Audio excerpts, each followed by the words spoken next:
Hello, Malcolm. It's Frances here. Just wanting to sort of follow on from my recent presentation at MoonCon last weekend.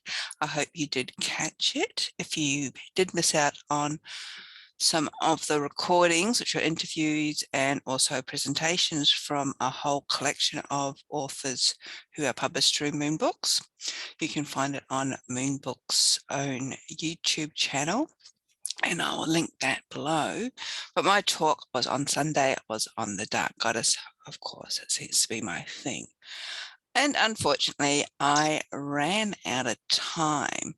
So what I thought I would do in this video is just sort of like finish off the last little bit of my presentation that I was hoping to share with people.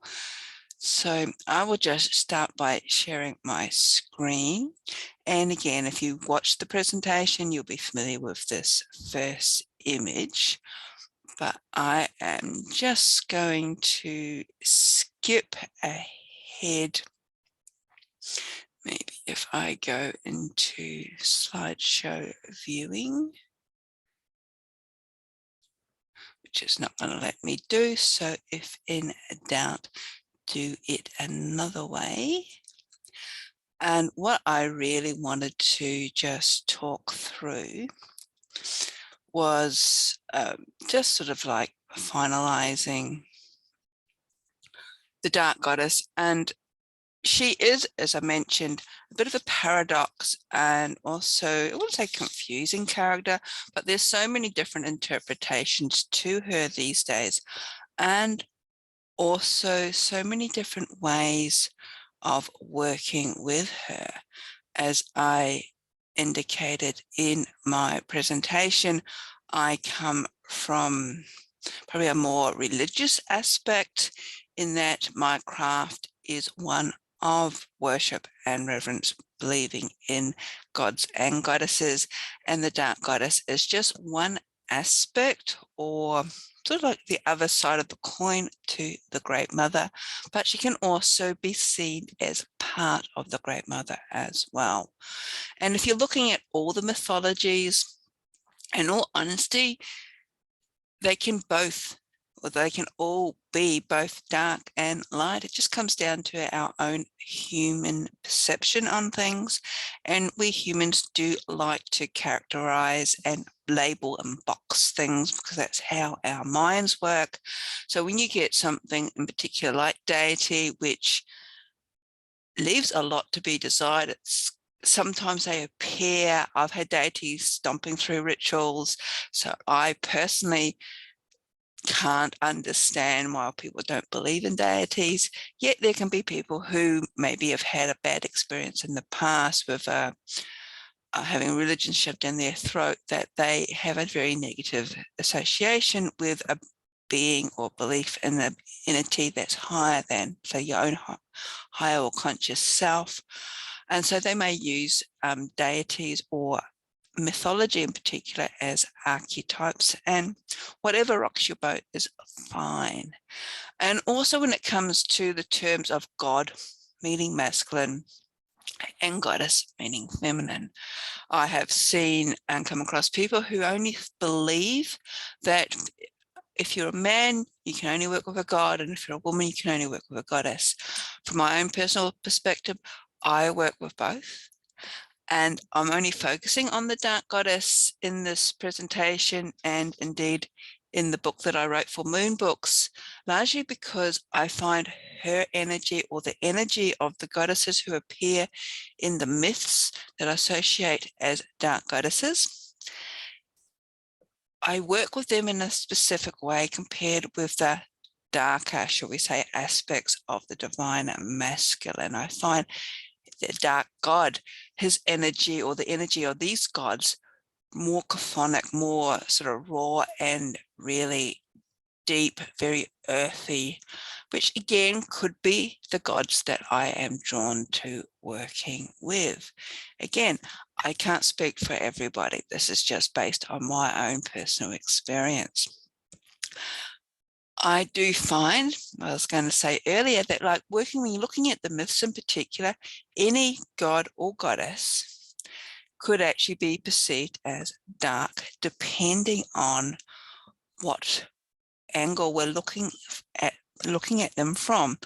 And a good example of that are the love goddesses or gods, in that for anybody who has been on the receiving end of unacquainted love, who've had their heart broken, who has been in a relationship that hasn't panned out, where the love of their life may have not lived up to their expectations, or what they have received from that relationship didn't hit the scorecard, so to speak, will have this opinion that not all love is good, is full of roses, and the same with the deities associated with them.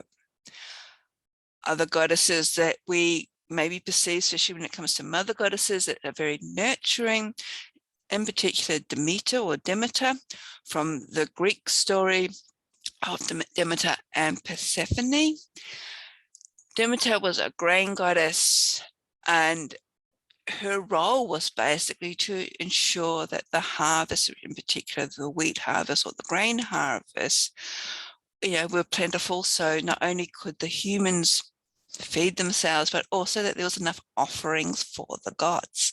But when her daughter, originally just a maiden, Kore, got abducted, she stepped back from her role as the bountiful mother because she went into mourning. If you're looking at that story from the other point of view, from the daughter's point of view, who, when she was abducted, and I go like this because there's various interpretations of the stories, when she was brought into the underworld and became Hades' queen, she also became queen of the underworld. So she stepped into a very powerful role. It was almost like she was separating herself from just being the maiden, Kore, to actually becoming her own identity in her own right. And from that stage, then she rose up again and could appease the mother, Demeter, but also fulfill her role as the queen of the underworld. So when we're looking at the myths, in particular the dark goddess myths, which is the ones that I have focused on in my book, this is what I was looking at, was the stories. And when we're working with deity, like in particular how I do, we're building up a relationship with them to often through meditations and offerings and connections to help understand aspects in our own life. So that's almost like a mirroring or a reflection back onto us.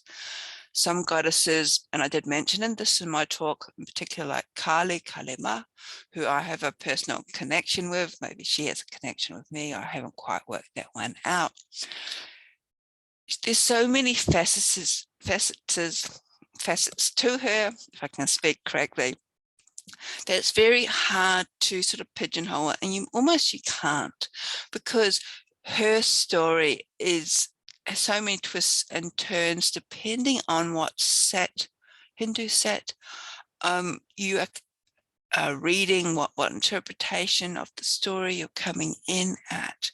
My experiences with her, and also knowing Hindu people or people who follow the Hindu religion, is that what I found interesting, in particular, a number of years ago, there was a woman where I was working, and her husband belonged to a local temple that was dedicated to Durga. So if you know anything about the Hindu pantheon, Durga is again one of these sort of like Devis. She's one of these major goddesses, and according to the mythology, it was from Durga's third eye that Kali emerged. So when I mentioned to this lady that I had an interest in Kali, her response sort of surprised me in that it was almost like, oh, be careful, she's a very powerful goddess. We worship Durga, or maybe you should worship Durga. And I thought, okay, that was very interesting, because I get the same thing from, at that time I belonged to a little ashram here that was dedicated to Kali. I got the same interpretation of Kali being the mother, being Ma, even though she's sort of like a very strong taskmaster, that she could also have this very devotional, caring, nurturing, loving aspect to her, the same as this lady from work had in relation to Durga. And even when I was in India and I was looking for icons of Kali, a lot of people, or the shopkeepers, were all just be careful of her. She's very powerful. And it's just like, yeah, she has this sort of aspect about her, very fascinating, very awe-inspiring, but there's also a great deal in interpretation about her as well. And I find from personal experience, go in there honestly, go in there openly, go in there with this degree of trust. And as I mentioned in my talk, sometimes it's very hard to trust a deity who seems to be hell-bent on, I wouldn't say destroying, but upsetting your life to this present point in time. But this is what they do. They challenge us. They force us to look at ourselves, our lives, our opinions, at the direction that we're heading into. They come in all different waves, shapes, and forms. And in the presentation I did for Moon Books, I listed a number of categories that I have come up with. Some of the goddesses appeared in multiple categories, but it just showed that the whole variety of them, there's definitely no one size fits all. They're not all dark and spooky. Not saying that there aren't ones that are dark and spooky, there certainly are. Some of them, however, can be very, we say, underestimating in why they may be classified as dark goddesses. And in particular, I suppose Morgan Le Fay from the Arthurian legends is a prime example of that. But her inclusion in my book was largely because she merged throughout history from the original stories where she was a fairy queen and very powerful being in her own right, and to even the stories that we know today, which largely comes from the Middle Ages, from Thomas de Malory. Her power has sort of been given away, been taken away from her, or she's voluntarily given it away, refused to take ownership, I suppose could be want of a better term, of the roles that maybe she was meant to embrace. She was the heiress of Tintagel after all, being the only or the main child of Glorys and Igraine. She was trained up to be the high priestess of Avalon, to take over from Vivian, and she refused to do that. But instead she hung around Arthur's court for the majority of the time, a lot of it pining after Lancelot, and also being, from my interpretation, a handmaiden or a servant to Guinevere, Arthur's queen. And there was definitely a huge or high degree of animosity between Guinevere and Morgan. So why would she stay there? It was very, well, to me, it was very strong indications that she was very much of a lost soul. And I feel that a lot of us today can actually identify with her. We don't fit in, we don't feel comfortable in living up to the expectations that maybe our family have sort of laid out for us. Got lost some sense of direction, especially coming out of a pandemic after the last 2.5 years. And we feel maybe like Morgan, wandering around looking for some solace, some inner peace, where she only gains that right at the end. And that's when she finally accepts the role of going back to Avalon, going back to her heart. So that's another interpretation of a dark goddess, where she's not all dark and spooky, but she's very humanized and very personal for a lot of us. So Just wanted to reiterate that, and also reiterate the fact that working with the Dark Goddess, you can be man, you can be woman, you can be non-binary.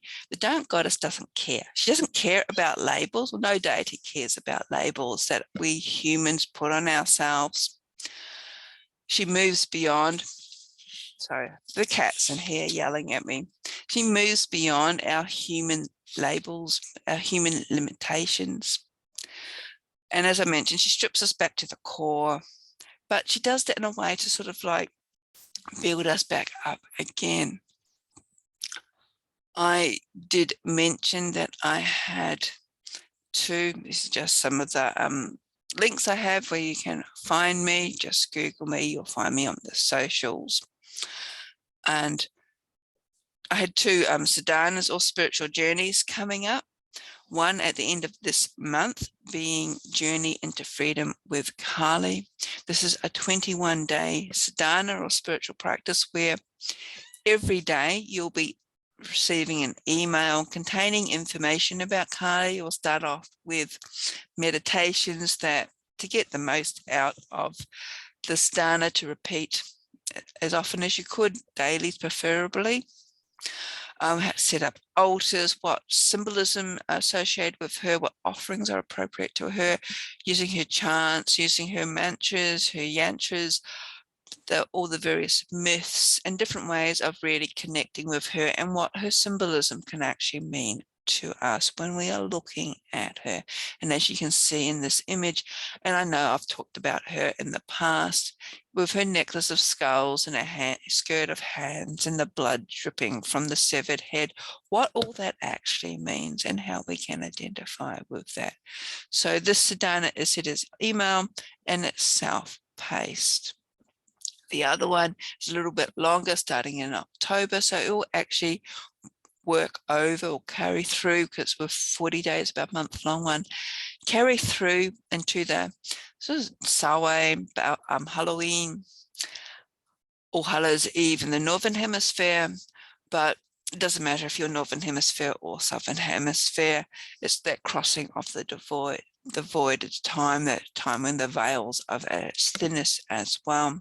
And this is a month-long sadhana where you received email information. There'll be Zoom calls. These are recorded. Again, both of these you can work at your own pace. If something happens and you're not able to do the meditations or the rituals or the exercises when prompted, that's fine. You've got this information that you can use at a later date. So these can be found on the Facebook pages and also on the web pages of Temple of the Dark Moon and also the ASEAN Centre of Metaphysics, or you can just Google them and I'm quite sure they will come up. So I just wanted to close by saying that often the message of the Dark Goddess is at a really deeper level. It's a deeper reflection and it's often very spiritual.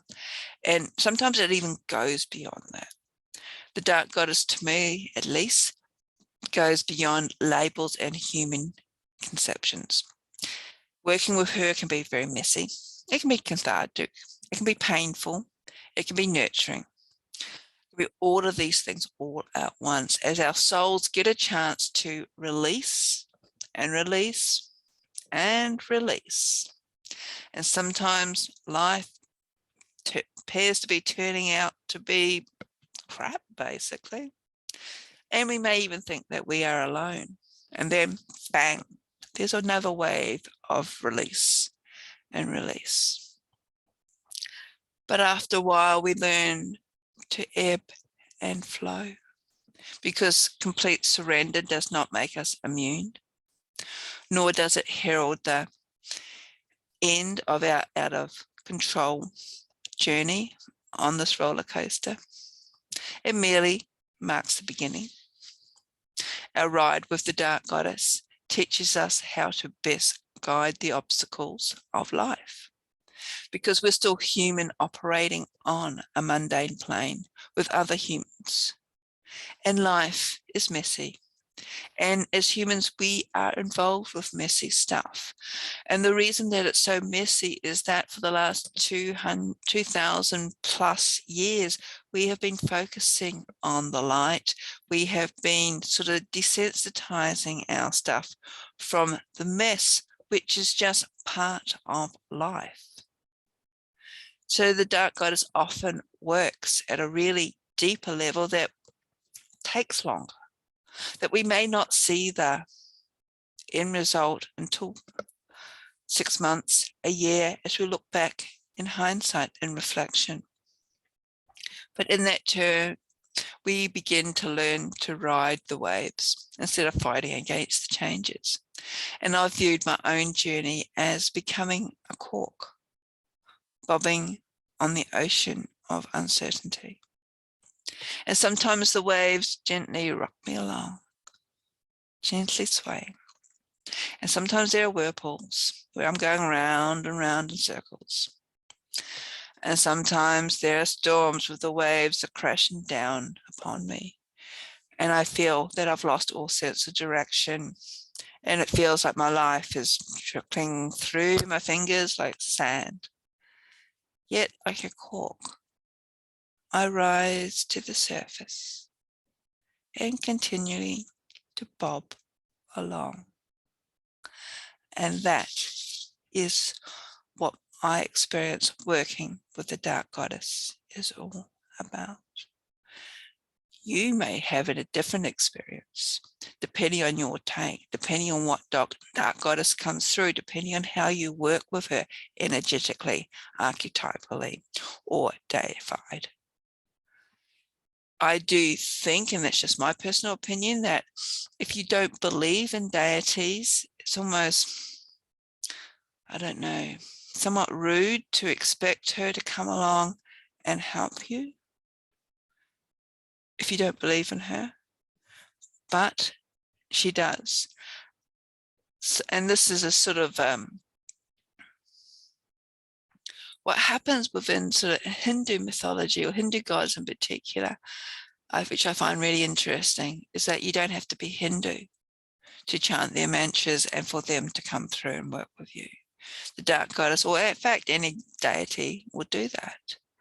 But in building up a rapport and believing that they exist, in forming I'll say an emotional attachment, a relationship with them, I feel personally that that helps, at least me, people like me, to take stock of the greater picture, as opposed to a little humanized here and now.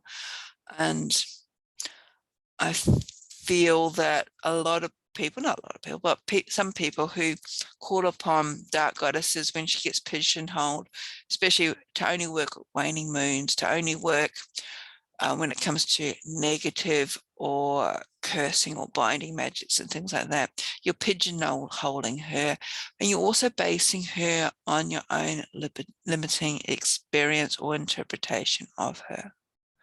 And there's so much more to her than this dark, negative, scary attribute, as I talked about in my original presentation with Moon Books for MoonCon, which I'll link below if you've missed it.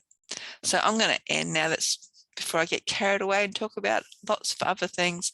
So that's just what I wanted to get on board and just sort of like clarify or to finish with, because I did run out of time on the Sunday. So I hope you are well, and if you are interested in any of these sadhanas, they'll be linked below as well. Blessings.